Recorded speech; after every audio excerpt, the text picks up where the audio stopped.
the lowest position within your organization, but whoever you want to say has the most junior position in their organization, they still lead. Yep.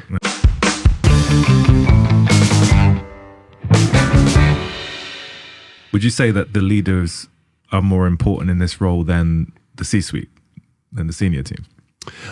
Well, it's an interesting question. I think that the leaders, well, let's do it then. Let's do it another way around.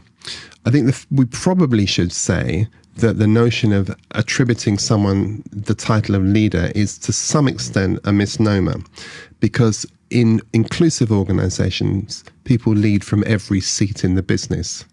So the person who is I don't know what you want to tell us, the lowest position within your organization, but whoever you want to say has the most junior position in their organization, they still lead. Yep.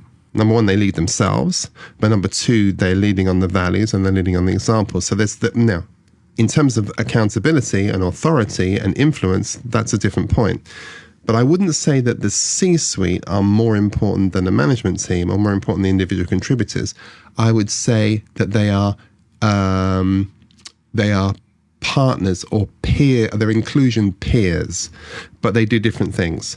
So the C-suite, the most senior people, their job is to role model inclusion and to make sure that the kind of artifacts of an organization suggest to me this is a place of welcome, and they are responsible for rewarding inclusive behaviors and disincenting excluding behaviors.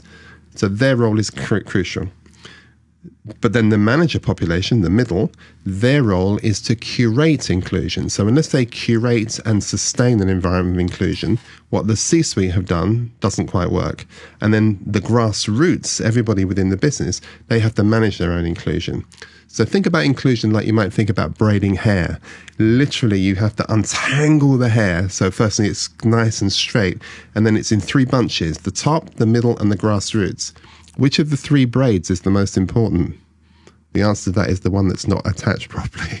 So they have to braid them all together and then tie it off. And so they all have their own position within the braid.